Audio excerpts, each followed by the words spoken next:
Welcome to our Lead and Grow session, Rise Up, the Resilient Leaders Roadmap. I'm particularly excited to launch this session, to introduce the session to you, as well as our guest speaker. Before I do that, let me just say a quick word about why we're doing this session. So, for 39 years, the Executive Leadership Council, a nonprofit, nonpartisan organization operating in Washington, D.C., has been committed to building an inclusive leadership pipeline. That means bringing the right tools to the right folks at the right time. And in turbulent, ambiguous times like we are possibly going through right now, leaders need to have the right approach that works with the intersections of the business world, the social world, and the political world. That's why I'm so excited that we're going to focus on resilient leadership with today's session. And our guest speaker, Forrest Harper, CEO of INROADS, is the perfect person to help us discuss this topic. Forrest's background is longer than this whole longer than this whole session could take to describe. So let me just go through some of the highlights. He has an accomplished career of service in the military, at Morgan State, at Pfizer, before he even got to his current position at INROADS. He's one of the founding members of the National Sales Network. He's vice chair of the Morgan State Foundation Board. He's also on the advisory board of the Johns Hopkins University Carey School of Business. And on a more personal side, he is a proud Executive Leadership Council member for the last 18 years, an usher board member at his church, and a certified grandfather. So please welcome to the stage, Forrest Harper, CEO of INROADS. Thank you very much, Ramir. We appreciate you being here, and I appreciate the audience joining us today. I see this as a network and a family. So I'm here to learn from you as well as learn from those who have joined us today, because I know how your days are busy, but more importantly, I'm here to exchange whatever I can help with. So thank you. You are welcome, and thanks right back. We really appreciate you, Forrest. So let me dive right in, because I want to add value immediately by getting your wisdom into our audience's ears. You've had a long career. It's involved military service. It's involved working at Pfizer in sales. It's your current work at INROADS, building the next generation of leaders. I want to understand more about your evolution, the evolution of your thinking around the topic of resilient leadership. So here's the question. Over the course of your career, which is not yet over, how has your understanding of resilient leadership evolved over time? Well, if you say over time, then I got to go way back, Ram. So I think all of us have been in that same position, especially if you have siblings, right? If you're the oldest, your leadership started day one, simply because mom or dad are going to hold you responsible whatever happens to your siblings. So leadership resilience started way back then, especially if the both of you were standing in front of a refrigerator and you drink the last corner of the orange juice, you're the oldest, even though your sibling is younger, you're going to get blamed no matter who drank the last corner of the orange juice. So you had to get through that part of it and take your mom's criticism, punishments, and all those things. But it started at an early age. And as you go through life, leaders lead by example. And when you lead by example, you accept the responsibility, you own it. But more importantly, it makes you stronger along the way because it lands on your desk.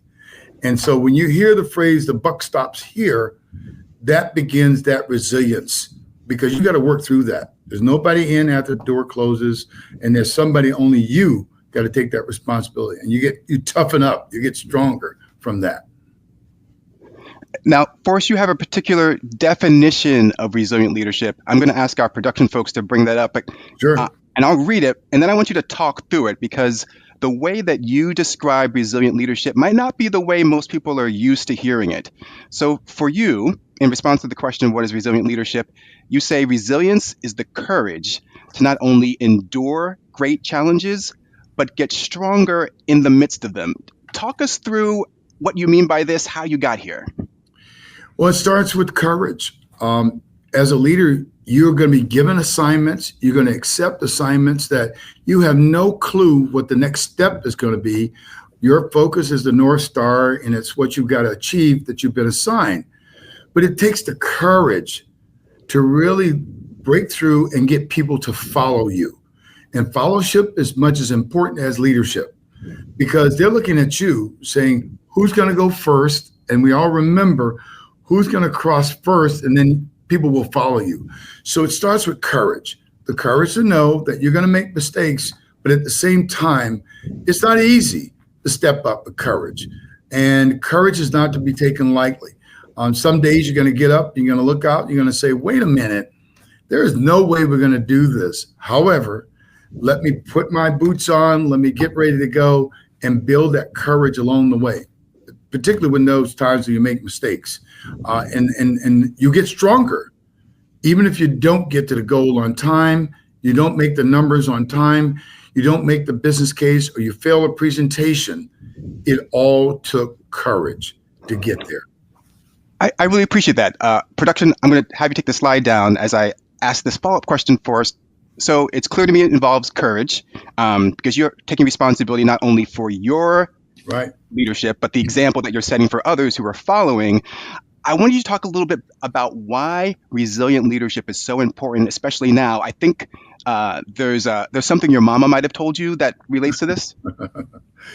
You know the old phrase everybody thinks through on, all of our parents give us the best encouragement. And we all got that phrase that says that, no one said your day is going to be good all days, but the most important part is the optimism that comes with it and your faith. Leaders are natural when it comes to optimism. Somebody's going to tell you, hey, listen, you're too optimistic. I want you to put that in a jar, drink it every single day. Okay. And the part about that optimism that's important is that a lot of people run out of it. But because you put it in a jar, you drink it every day, it's going to help you through the whole process. And I never forget that my mom says, it doesn't matter. Tomorrow is not promised to be the best positive day you have, but if something's going to go wrong, it probably will. And if it does, are you going to make it through it? And so just keep that notion of drink that optimism every day. And some days you're going to step out, you're not going to see the next step. And that's the part about why that optimism is going to be needed as you go through things, right? And then the odds probably are going to be against you day one. And if there is, think about what you did the last time you worked through the challenge. The last time when people told you you don't have enough time, you don't have enough resources, your people don't get your message clearly. Go back, think through it, work it through it, look for the breakthrough. And when you look for that breakthrough, that's what tends to happen when what we call in our family, reaching beyond the break. And so that story thrives a little bit more for me, because I remember the story about the family who was having a picnic down by the lake. And everybody was excited, getting ready to eat. And all of a sudden there's a scream from the lake. And as a kid in the lake, looked like they're drowning. And everybody tried to rescue them, but nobody could swim. Oh. And what happened was the last part, someone threw a rope out. And the kid got the rope. Everybody's cheering. We're excited. We're going to pull him in. And then the rope breaks. Wow. The leader on the side said, reach beyond the break. And the kid reached beyond the break, grabbed the other part of the rope, and kept going. And that's why I say leaders must be optimistic. Even if there are breaks, even if there are challenges, we got to reach beyond that. Like in today's time that we're living through right now, we got to reach beyond these breaks and this chaos that's going on right now. I love this concept, this metaphor of reaching beyond the break. I feel like I'm going to put that on a t-shirt or tattoo it on the inside of my eyelids. And what I'm hearing you say, Forrest, is that resilient leadership, it's made up of courage, it's made up of optimism, it's made up of faith. And there's another story you have that I remember you talking about previously that shows this, and it had to do with you as a young rising football star. Do you mind sharing a little bit of that story? Because I think it would help put into practical terms what this might look like, even for someone who doesn't have the positional authority of being a leader. Yeah. Well, it was my younger high school days, and my mom had always told me, they're going to be rough days. And she told me they're going to be rough days, but I didn't pay attention to it. And I was a rising senior on a football team in high school, headed to college. I had 21 scholarships, full rides to go play football and to work through where I wanted to go was the NFL. I wanted to play for the Miami Dolphins, no matter what the colleges I went to. And in my last game of the season, with about 2 minutes left, I was bootlegging. I was a quarterback getting to the goal line to a tied score in the last game of the season. And guess what?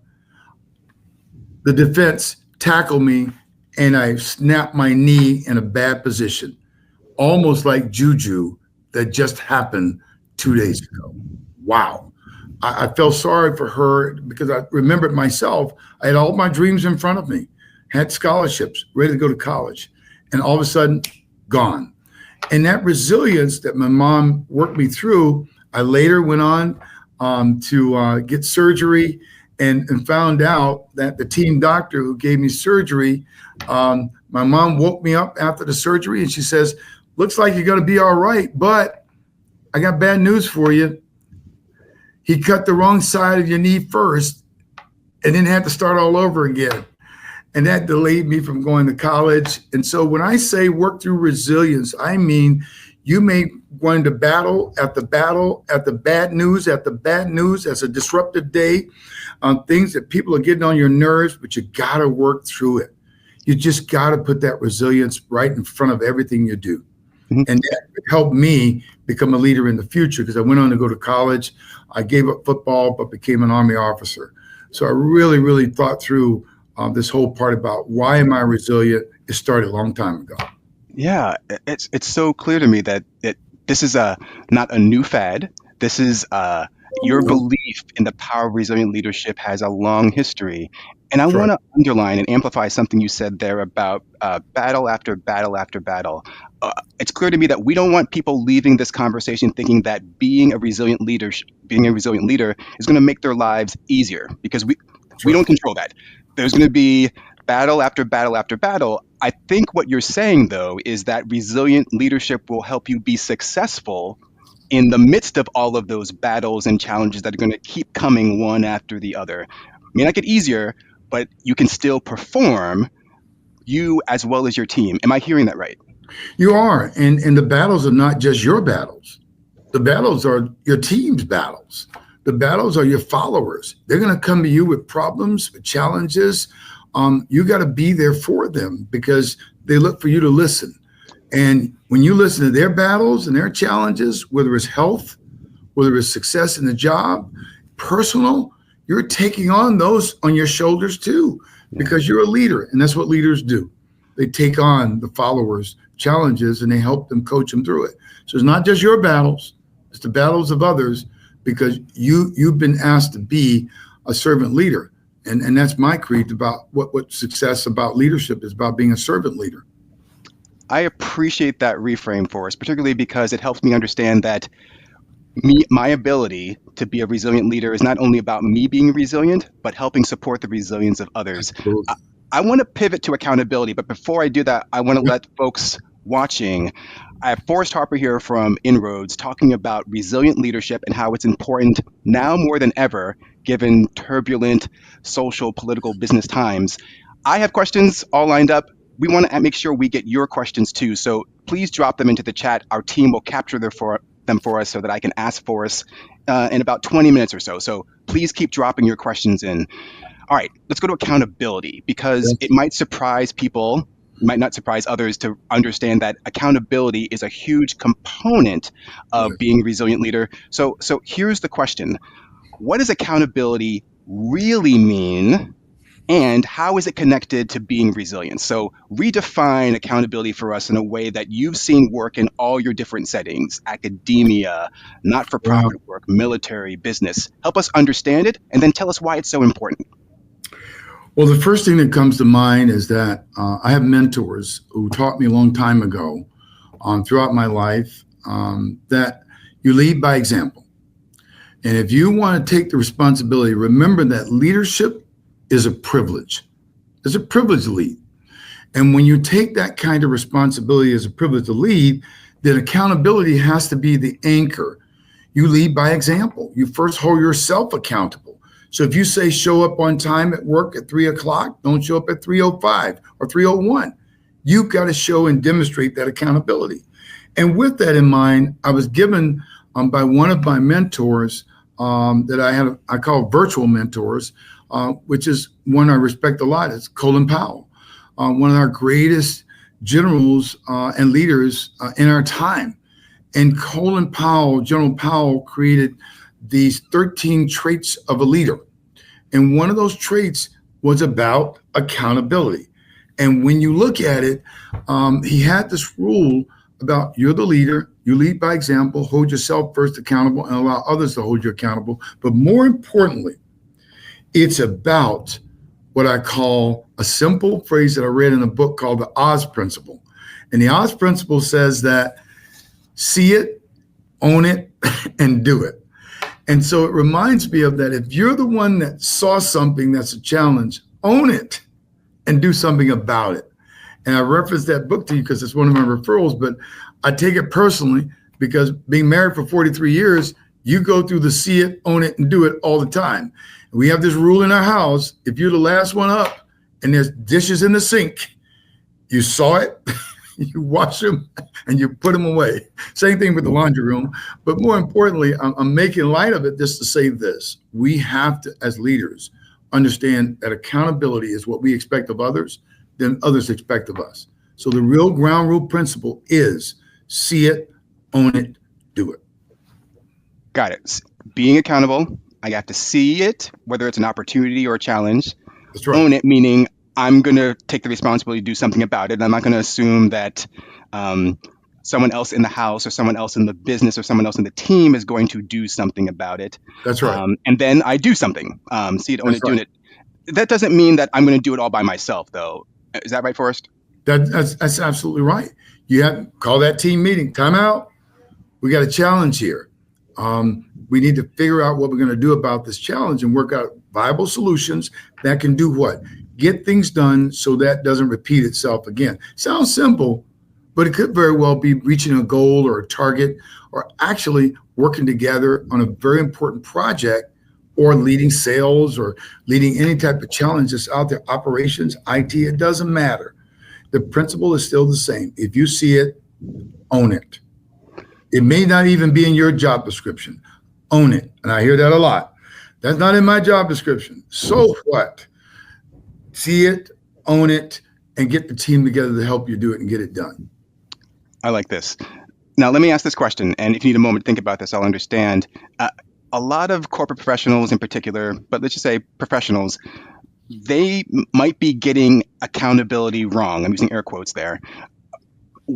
In what ways have you seen in all your different settings, military, business, not-for-profit work, corporate work, what examples might you be able to share quickly about how you've seen smart, capable people still somehow get this whole accountability piece, quote unquote, wrong? The most common one is when there is a major project and someone put together a team with all kinds of capabilities and skills. Everybody's an expert in the room. Got it? They've got a master's degrees. They got a PhD in the room. They've got everybody that's experts. And as soon as the first milestone is not reached, it's almost like the same language. It wasn't my fault. That was not in my job description or whatever. And I'm not making excuses. I'm saying that's when I see the first breakdown of accountability. Well, leaders make sure that everybody in the room has an assignment, but there's one more. That accountability says be accountable for helping your teammate reach their goals too. That's the one that's the silent accountability. We should look after each other to make sure that if I finish my goal early, maybe I'll help you out finish your goal too. So accountability is mutual. It's not just one thing. Especially, I see it all the time in a team effort, right? Somebody happens, oh, we didn't reach the milestone. What happened? Well, John over there, and he didn't get it done. Well, did somebody call John a month before to try to help John out or Sue out or Marie out? That's where I see the most difficult challenges when these team efforts when everybody has expertise, but very little people have accountability around the expertise. That is really helpful to hear, that accountability, and this seems to be the general umbrella here. Resilience is about being a resilient leader is for me and for others. Being accountable is for me and for others. It's mutual. I want to make this a little bit more practical, though. I'm going to ask you to coach me a little bit. Let's say I saw it, whatever it was, I owned it, but I didn't quite do it. We're in a meeting now, and this is where I could I'm doing the hemming and hawing. What advice would you give me to say instead in that moment when the thing that I articulated I owned, or as part of my job description I owned, but I didn't pull through? What advice would you give me to, instead of hemming and hawing or pointing the fingers to, like, look, shiny trees over there, what could I say instead? Coach me a little bit. Well, before you get to that meeting, that's what's important. So in the first establishment of that team, take a pause and say, hey, how will we know we're there? And if we're not there, how will we hold each other accountable for it? So it starts before that meeting. It's establishing the checkpoints and the opportunity to say, let me check in before we even get to the point that something failed. But once you're in the meeting, the setting has to be respectful. Respect people by just making an inquiry, asking, well, how can I help? Simply put, what can I do? Simply put, respect people. Everybody has a rough day. Everybody has a rough project. They don't finish.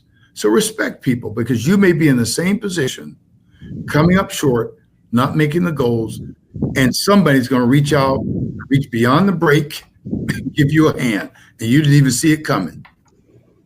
That is great. I appreciate that.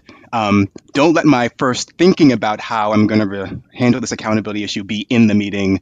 Let's do that at the start. Start with the beginning. Start with the end in mind. Start with the end in mind. Exactly. All right.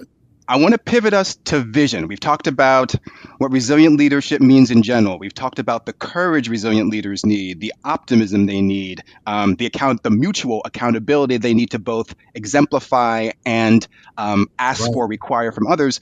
Let's talk about vision, because I think what's really powerful in the conversations we had before today, what was really powerful for me is the way you articulated the power of vision for a resilient leader and also in the hands of a resilient leader. Can you talk a little bit about that? What exactly is the power of vision to a resilient leader, and when a resilient leader uses vision well? Well, I'm very passionate about this thing about vision. Each of us has a powerful resource called exposure. When you're exposed to leaders or family members who have great visions, you're locked in. I mean, you're just locked in. You go, wow, I did not know he could be the first pilot in our family. I did not know she could be the first surgeon in our. That's a vision, as simple as it sounds, right? You now have a vision of exposure that you could potentially want to do. And we call those mentors. So what we need to be able to do is ask our mentors to tell them about their visions. That's how I first learned. Have my mentors tell me about their visions so I can look and say, wow, I never thought about being an astronaut with a Miami Dolphin helmet on going out of space. But that was one of my goals, was to be an astronaut early on, and I wanted to play pro football. So, but they didn't do mix. But the bottom line was that's vision. But most importantly, vision plus who your mentors are. Just do a checklist. When was the last time you talked to your mentor and asked them about vision?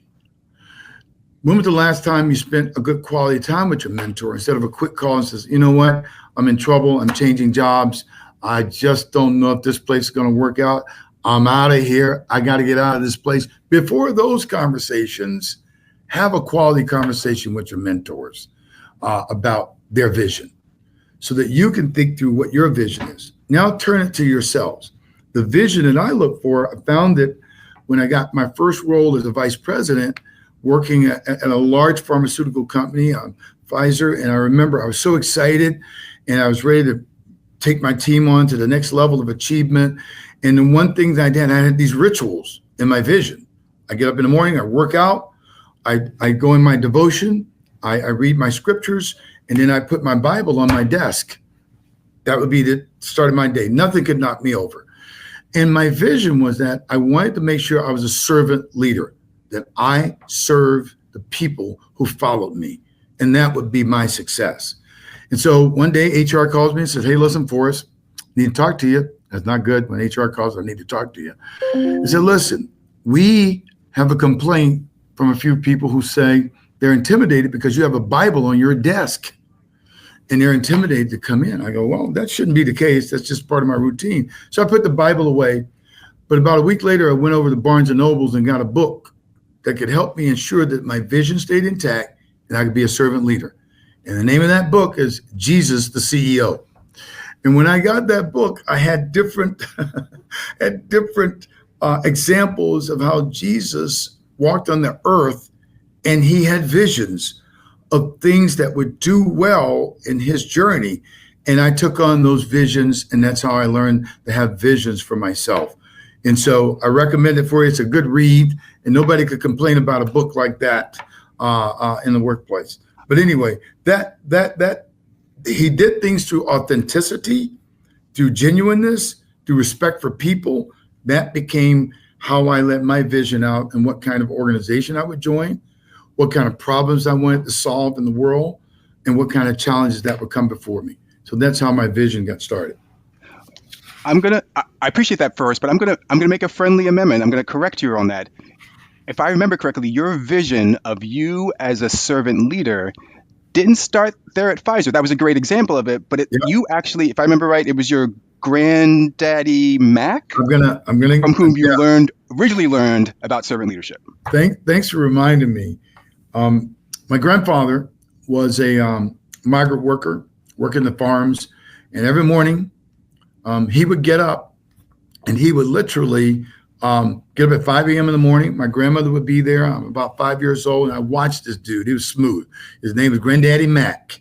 And Mr. Mac will go out in the farms. He worked for 2 hours, come back in for breakfast, and my grandmother would fix him breakfast, and he began to eat. And he had the coolest thing in the world he did when it came to servant leadership. He would always compliment my grandmother because she helped him a lot. And he would ask for a cup of coffee, and she would say, Mac, how would you like your coffee? My grandfather would say, I'd like it black, and just keep pouring it. He'd have a saucer and he'd have a cup, and she would be pouring the coffee in the cup. As a 5-year-old, I'm standing there looking at him. I go, ooh, it's going to go over the side of the cup. And he would take the cup up, and the coffee would be in the saucer. And he would go, he would drink his first drink from the saucer, not the cup. And I would go like, wow, that's cool. And he would say to my grandmother, Catherine, why do I drink my coffee from a saucer first? And she says, yeah, Mac, because your cup runneth over. And so I say to people about my vision about leadership, it's about we all have our cups are running over with good blessings and good wills, and we should give that back to those who follow us. So servant leadership to me and the vision all comes together. It built my resilience that on those days that I'm having a tough challenge, when I pour my coffee, I drink it from the saucer first, because that builds up my strength for resilience the rest of the day, because my cup is overflowing. I love this metaphor. I'm actually going to ask production to bring up a slide we have about that sort of illustrates this, because you love this lyric, drinking from my saucer.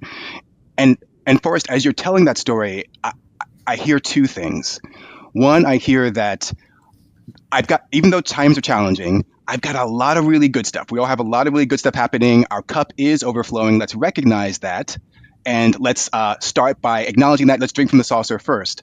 The other thing that I've heard is something, I can't remember where I originally heard it. I think it was coached by someone who works particularly with individuals who are going through struggling times because of some sort of demographic issue. It might be their race, it might be their gender. And she said that she hopes that every person who struggles eventually learns how to live out of the overflow. And I said, what do you mean by overflow? And she said, we're all drinking out of the cup. We're draining our corpus. And what we really need to learn how to do is to pour so much into ourselves, or to allow others to pour into us, so much that our cup overflows, that we can drink from the overflow, that we can drink from the saucer and use that to get through this day, maybe even tomorrow. Instead of draining the corpus, we're living off the interest, essentially. And those two ideas, her idea and what you're talking about here, I just find not only a strategy, but also a balm, like, for my soul. So I really want to thank you for that. Oh, no. And it's simple to say. The first part of it, I think, on a daily basis is my team. That's in that saucer. I drink from that team every day. And without them, it wouldn't be possible for me to get through the day. So in that saucer is my team, my family, and all those things that mean a lot that I can get through my day. So I encourage everybody, start with the saucer first. I don't care if it's tea, coffee, or whatever beverage is your favorite, because that's where the overflow is, and we're all blessed with it on a daily basis. All right.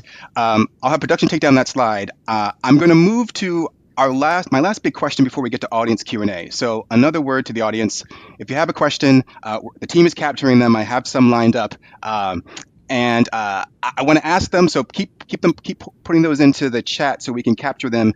And I want to let you know, Forrest, that the INROADS alum are live and in effect in the chat. As a Lincoln University alum, I'm glad to, in some small part, represent all the alums of the organization that you currently run and how we've been affected and touched by that. Fantastic. So let's talk about this next section. I'm calling this section "Leading During an Avalanche of Challenges." And here's the question. Forrest, what would you say to a leader who articulates something to the effect of, I just want to break. I am worn out. There's last week there were these challenges. Then today there's this. Last week, things just keep coming and coming and coming. How would you respond to the leader who might be worn out from all the challenges, in terms of why should they bother staying resilient, or how should they do it? What do you say to them? Well, my mom had a statement when I was a little boy that always said to me, "You can be anything you want to be." Mothers and fathers, godparents, when they came to your graduation, just remember when they gave you that card at high school, middle school, college, they put their hands on your shoulders and says, "I'm so proud of you. You can be anything you want to do." You've got to go back and plug into that, because if you don't, there are a lot of people who have a lot of confidence in you. So that break, I'm glad you, first of all, acknowledge you need one. Take it. Call somebody, says, I'm taking PTO for a few days. Take a break. Step back. At INROADS, the team wanted to have a mental health week, mental health day. We do those. Everybody does those. But the staff came up with actually a break for a whole week. And this is our third year doing it, because we believe that everybody needs time to take a break, get off the grid, and take care of yourself and your self-help. It's so important that they give you permission to do it. You've worked hard, why not do it? Don't be that person that has 17 vacation days you didn't use it and you're going to lose it. That's wrong. So that's one part. The second part is that you're going to keep these challenges, not going to go away. These episodes of soap opera episodes, they aren't going to go away. They're every night on breaking news, to all the way to, hey, listen, somebody called you and leave a text that didn't you answer my call? I've given you 7 texts at a time. And then that old friend that wants to get back together with you. All of those things are spinning every single day. We know that. But these things, you were built for this. You're a leader. You were built for this. Remember, you were built to take on the challenges, understand what your vision is about and your resilience is about. Don't forget that trait. And I liken it to a story around, old strength. You heard this old phraseology, right? That says, what doesn't kill you will make you stronger. Yep. Well, That used to scare me a lot, man, because I don't want to get close to being dead. We don't want to work up to that point, but let's just take that metaphor for a second and let's turn it into something that you live by every day, and you're actually making it through. You just don't know it. And as I say it, there is a story about, and remember, if you've got the slide up, oh yeah, let's bring up that the struggle slide. There is a slide that got my attention some 10 years ago. When you see this slide and you see this image, what's the first thing that comes to mind? Pain, death, painful death. Lots of, I can't think of enough synonyms for that. Right. Ooh, my goodness, right? I don't want to be alone. Well, I thought the same thing too, after I really learned that with pain there's comes success. Well, this is the death stalker. This is the most deadly scorpion on the face of the earth. If you get stung by this dude here or this lady here, guess what? You better start reading your obituary because you're gone. It's over. Okay? That's how painful this is. However, researchers at New York Presbyterian Research Institute and the Hospital Center, you see that tail there? There is a fluid called cytotoxin, and that fluid has been used by researchers to try to solve and slow down brain cancer. And so today they've been using the cytotoxin to cross the blood-brain barrier in the brain to cure or slow down brain cancer. So what doesn't kill you can make you stronger if it's used in the right way. So let's take our battles. Let's take our fears. Let's take our challenges and turn them into strengths that we can get through the toughest of times, particularly today. If one more breaking news story comes across about what's happening and from DEI to everything else, guess what? You've already been built for this. You've already been built for this. Stand tall, stand firm in the faith, and just keep moving forward. There's an old phrase. I went to Ghana back in August. There's a phrase on the back by the first Ghanaian king that says, always forward, never backwards. I love this. I'm gonna ask production to take that slide down because first I'm gonna want you to talk about 5 stones in a second because I like that story that you tell too. But before I get there, I just want to say that one of the things I really appreciate about this whole conversation is the way you're making it clear that yes, there are what was the phrase you used? We are living in a real-time soap opera, right. And we don't know what the next scene, like, who's going to have amnesia, whose cousin's going to come back from the dead and then turn out to be their identical twin. We don't know what the craziness is. That craziness is real, but the fear, the feelings around it, where we think we're going to die, those aren't necessarily real. My therapist tells me that no one ever died from a feeling. I'm still debating whether that's actually true, but for now, let's assume that it is. We can feel the fear, we can feel the frustration, we can feel the anger, but we don't have to, and those feelings are in the car with us, but we don't have to give them the wheel, right? It sounds like you're saying we can decide that the challenge is real, the fear is not. Let me put the fear in the passenger seat. Let me drive towards this challenge and find a way to manage it because, as you've already said several times, and I think this is definitely going in a t-shirt, we are built for this. Did I hear you right? You're built for it. You're built for it. To take those challenges and turn them into energy that can help move you forward. It really is. I want to answer a question I'm seeing in the chat because people are excited, but they're also a little bit nervous that this is going to disappear, never to be seen again. I want to reassure folks, this conversation is recorded. Literally, you just come back to this spot in LinkedIn and it will live here, I think, forever. So I don't mean to terrify you, Forrest, if you make any gaffes, but no problem. Anyone watching, this is not the last bite you have at this apple. And we live at the ELC, we live by the Reno rules. Vegas rules are what happens in Vegas stays in Vegas, but Reno rules are what happens in Reno stays in Reno, but what is learned in Reno must leave Reno. So please bring someone else back with you to come watch the recording. I want to ask you to tell one last story before we get to audience questions, Forrest. And I want you to tell me, I'm going to be intentionally vague here. I want you to tell me about 5 smooth stones. Tell me that story, because I think it really, Um, for me, it really helped me understand, oh, yeah, being resilient is going to help me here. And I still need to practice resilience because, as you pointed out, more things are coming.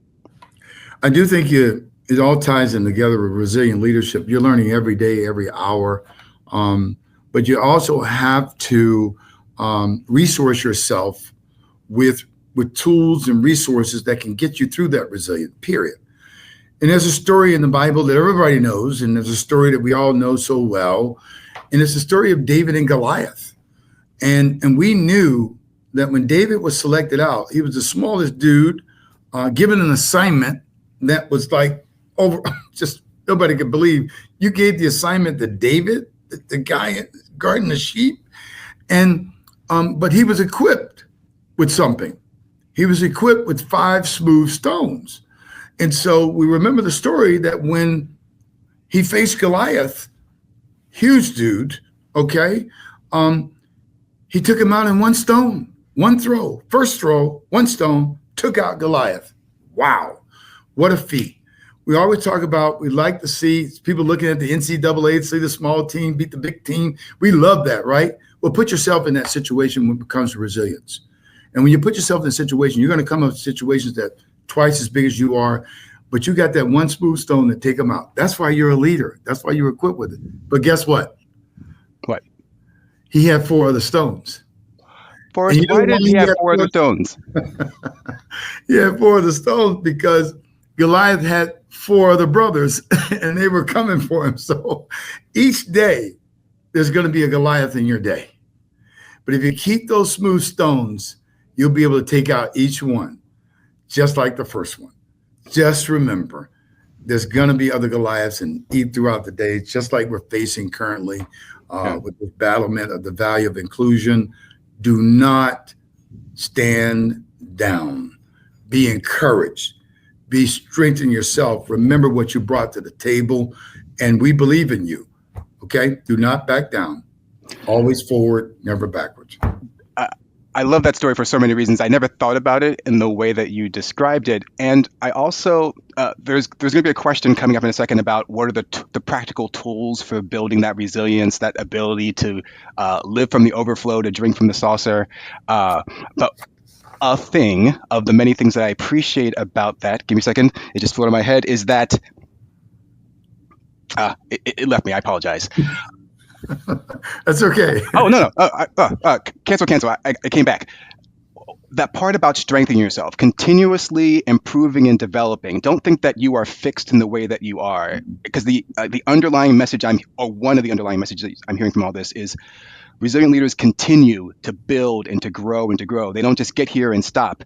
And right. I'll use that as an opportunity before we go into Q&A just to talk a little bit more about the Executive Leadership Council in terms of what we are currently doing, imminently doing around developing leaders and developing the leadership pipeline. Yesterday, we had an amazing program, The Power of Women at Work. We had hundreds of women gathered together for 5 hours, and we were pouring into them about skills around business acumen, around communication, around change leadership, around influence, helping them build those smooth stones that they can have ready when challenge after challenge after challenge comes to them. And in 2 weeks, on April the 8th, we are going to do the same thing for our men who are leaders or aspiring leaders. So if you or someone in your network, someone in your family is interested in their leadership development, supporting others' leadership development, check out Men in Leadership. Go to elcinfo.com. You can still register. You can still attend. I'm really excited about all those sessions. So I'll make that commercial. And then what I'd like to do is go to some audience questions for us, if you don't mind. Sure, absolutely. And there's an amazing INROADS question, and I'm going to put that last before I ask you my last question for you. But let me get to some of the others. You've already talked about resilient leadership. We've already been having this conversation. Can you highlight some of the key characteristics of a resilient person? A resilient person looks or sounds like what, Forrest? What would you say? It sounds like, let me listen. It's the number one. Let me listen before I act. Because if I listen before I act, I may be able to find the solutions to how I'm going to work through this. I lost 3 employees in the last month. The work is piling on. How am I going to get this done? Well, listen first, do the research, find the facts before you jump into the actions. That's one characteristic as a great listener. Number 2, really rely on your followers to really give you the solutions. This is not a very difficult job as a leader. Just that's what they're hired to do, help you provide solutions. And then the third, Colin Powell talks about this in his 13 traits, and it is be decisive. Do not let things linger on. The traits, that one trait gets more people in the trouble and the things stack up. So those would be the 3 I would say that really, really part. And then the last one is about communication skills. How do you articulate things in such a way that's so clear that people have no problems and no questions, right? You don't want to be like me with my grandson. When I say, we're going to do this, he goes, but why? Well, I don't have an answer for that, but be clear. So if you can get it to I'm saying it that small because it's important about communication skills. So those 3 and those 4, I would say, with the characteristics. I appreciate it. I'm going to summarize and add a few more that I've heard from earlier in our discussion. So they have to listen. They have to rely on their followers, their colleagues. As I hear that, is they need to be semi-permeable, open to new data. They need to be constantly learning. They need to be decisive. They need to communicate. And from previous things you've said, they need to be optimistic as well as courageous. Yes. This next question, give me one second. I saw it here. It's from Daniel Webster, and I want to talk about it. It's about, we can be resilient, but when should we not be resilient? So the question is, as a leader, how do you discern when it's smart to practice resilience versus change strategies or plans? How might you answer Daniel and the other folks who probably have the same question for us? Well, we all would like the ideal leader to be able to change management, right? I call it the ambidextrous leader. Why? Because there are going to be days that you're going to need to use your right hand versus your left hand, and you're dominantly right. Well, that left hand may have a little bit of finesse on a situation. That's going to give you resiliency, because not every situation you need to bring down your dominant leadership item. Sometimes you have to just make sure that you're listening and less dominant in that situation, and that's where you get through it. Because otherwise, everything doesn't take a hammer. Some things take a fan. Some things take a little bit gentler in actually working through a situation. And that's how you determine it. You have to make a decision on which one you want to do. Can I make some friendly additions to your? Absolutely. I would also say, Daniel, that you don't have to rely on yourself. Forrest has already said this. Particularly, get some advice from people who know, perhaps even know better. And Forrest, I'm sure he would say, Daniel, I'm sure Forrest would say, use your mentors, whether they're your virtual mentors or your actual mentors, to get advice about, is this a be resilient situation, or I need to change the rules or change the dynamic here situation.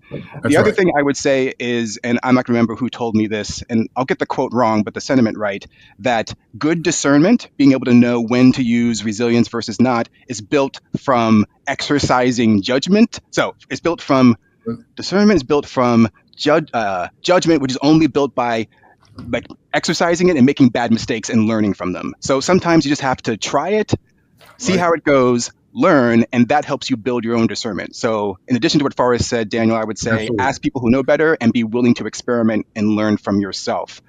I want to ask this question. It's not in the chat. I saw it as I was looking through the whole chat, so production won't be able to show this. But Forrest, can you help make this practical for folks, particularly the drinking out of the saucer?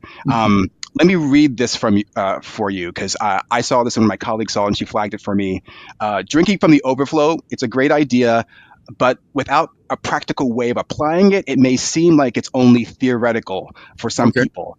how do we practically help people get there, get them into the overflow? Because if you're not in the overflow because of what's going on outside of your organization or in your organization or in your family, if you're not in the overflow, you can feel really afraid, stuck, weighed down, overwhelmed. What advice can we give people to practically get from that feeling to drinking out of the saucer? Well, remember the overflow. The great question, and I love that. And I should be more practical, but I want to expand my definition of what's in the overflow. We're only thinking about work. I'm thinking about your life, not just work, because the overflow in that saucer is last week. You had a phenomenal week. Every expectation you met, you got a complimentary note from your boss. Your wife, your husband said, wow, that's a great suit. We tend to think only about this world of work, but let me just apply the work first in a practical item. Last week, you were at the last minute to lead a team through a facilitation of a meeting to come up with a solution. Not only did you get it done, you got it in early and your boss gave you a compliment. That's in the overflow. Because you want to use that the next week when you're having that down day, okay? Yeah. The second item is personal. You've been trying to help one of your children through a challenging time, whether it's a peer-to-peer fight, whatever it might be, and you found the solution. You and another parent. That's in the overflow. When there's a time when you're trying to make a difficult decision to let an employee go because they're no longer performing, and then 3 months later, you get a note from that employee said, this is the best thing you did for me. You helped me face the decision. I was not performing. I was in the wrong job. Thank you for helping me make that decision. That's in the overflow because it's an item that you did well. And then the last one I'll give you, we'll probably run into these most of the time, when we're sitting down having our performance reviews and having our annual reviews and come to that section, well, let's talk about the opportunities. And you've gone through all your strengths and you've gone through all the things that they want you to improve. Well, what is that opportunity? It's in the overflow. You know why?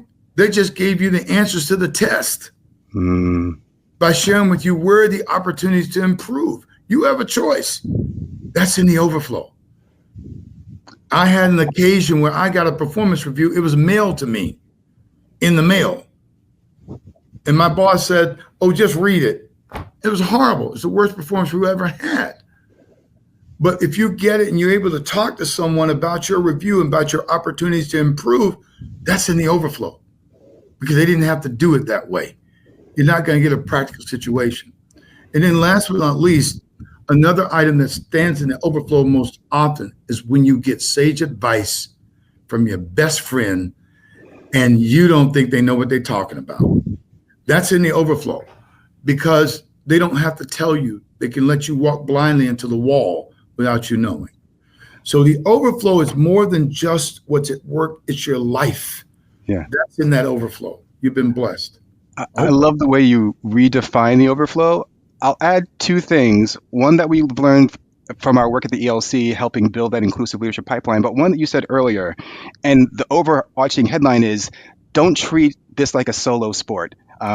And I'll say this fairly quickly, and because there's one more question I want to ask you, and we have a few minutes. But don't treat your success as a leader as a solo sport. And Forrest would say to the audience, he would say, begin with the end in mind. Start building that network of people who will support you when you're feeling overwhelmed, when you're feeling angry or frustrated, or trapped or stuck. Build that network of people who understand you, who value you, who you can rely on, who will be the people who, when you're stuck, pull you out of that hole or remind you, don't think narrowly about the overflow, think broadly. Build that network in advance. And I'm going to admit that a lot of the professionals that we work with, they were taught early on, head down, do your work, let your work speak for yourself. Don't build that. There wasn't any priority about building that network. And we're finding that the opposite is true. Yeah. Do quality work. That's almost never a problem for folks like us, but having that network who can support you and help you get into a mindset where you can get unstuck and apply these principles that we're talking about during this conversation, that's the real key. Don't treat it like a solo sport. Absolutely. Absolutely. And I was given a job assignment I did not want. I thought it was somebody was trying to get rid of me. And in this corporation that I had the job assignment, that meant I had to report to a new boss I knew nothing about, right? It was an assignment. But did you know I became the face of that company overnight, not even trying? I was on TV, radio. I was on the Tom Joyner show. Some of you who are young folk, you may not remember Tom Joyner, but I was on the Tom Joyner morning show. I was on ABC. I was in the Congress testifying, the face of this company. Who would have thought? If I'd have resisted, guess what? That's in the overflow. So I just keep pounding on, let's not take what we're thinking just in our jobs or other places too. Yeah. And the overflow exists over a period of time. It's not just this That's moment right. where I'm feeling overwhelmed. Think of like you've survived. If you're listening to this, you have survived every single challenge and hard day you have ever had. Like the worst of the worst days, you've made it. So don't just rely on the last, where are we, April? Almost April. The last 3 months, for example. All right. Forrest, last question, because we just have a few minutes before we're going to wrap up. Okay. And it's a three-parter. And I'm going to give you an assignment for one of the parts because it ties to a question that was asked about inroads. First, I want you to talk about what's one thing you want people to leave this conversation with. If they remember nothing else, what's the one thing you want them to remember? Number two, what's something you're working on or that you're about to work on that you're excited about and you want to tell the audience about? Feel free to give us a call for action. I'm fine with that. And this ties to the question that was asked. The INROADS alums want to know, or folks who care about INROADS want to know, what are the top 3 things INROADS must do in order to grow and strengthen our message and reach? You don't have to answer that question specifically, but sure, put some INROADS stuff in there if you could. So one thing, something you're excited about, and lastly, how can people follow you? Maybe make you their virtual mentor. How can people follow you after this conversation? Just connect with me on LinkedIn, by all means, and I always respond back. Just connect, okay? And just say, I saw you on the ELC call, and you're part of the INROADS family. That's all you got to say, and we'll be connected. That's number one, okay? The one thing, it's hard to say the one thing to take away from this, but let me just say this: you're not alone. You are not alone. There is a body of human beings out here that understand it. We get it. We know that there are people that do not want to see other people succeed. We will not stand for that. You are not here alone. So the best way to do it, stay connected through things like the ELCs, which is free. This piece that we're doing today, stay connected. Don't just hide. Find out who you have to talk to in the last 5 years. Call a mentor. Call someone. Stay connected. You're not in this alone. By all means. And I promise you, if you send a text to me, I'll text you back, or I'll whatever, link them back to you. I'll promise you I'll respond. But you're not in this alone. That's one. Something exciting we're working on. I am super excited about the future. And the future is the next hour. We have over 300,000 students that leave college campuses starting this May across the country, right? And guess where they're going? They're going to solve issues like the nonsense you see today, like the chaos you see today. We're about to unleash them in May. And guess what? They're coming from organizations like INROADS. And that's what's important, I'm excited about. So what we're working on is building a pathway to make sure these students get the basics of professional development, leadership development, career exposure, and the ability to go in and learn in corporate America and in government of how to work a job. The sooner we do that, they're going to solve problems like we were asleep. They'll just go, Ramey, just sit in the corner. We'll take care of this. That's what I'm excited about the future. And if you want to join INROADS in this call to action about helping students get their dreams turned into actions, then just go to inroads.org. You can donate to us. You can join to be a volunteer. You can actually sponsor a student. And my challenge to anybody who's a professional on this call, and you've got a budget and you can sponsor an intern, starting this summer, we have 4,000 kids right now ready to go just for this summer alone. Just go to inroads.org and contact us, and we'll put students in front of you that's come through our certified programs already. They're ready to go. And when I say ready to go, they're knocking it out of the ballpark. I would never ask you to do a call to action if I didn't have an outcome to match it. And so INROADS has over 45,000 alumni that are out there today beating the economic mobility gap. They're beating the leadership gap.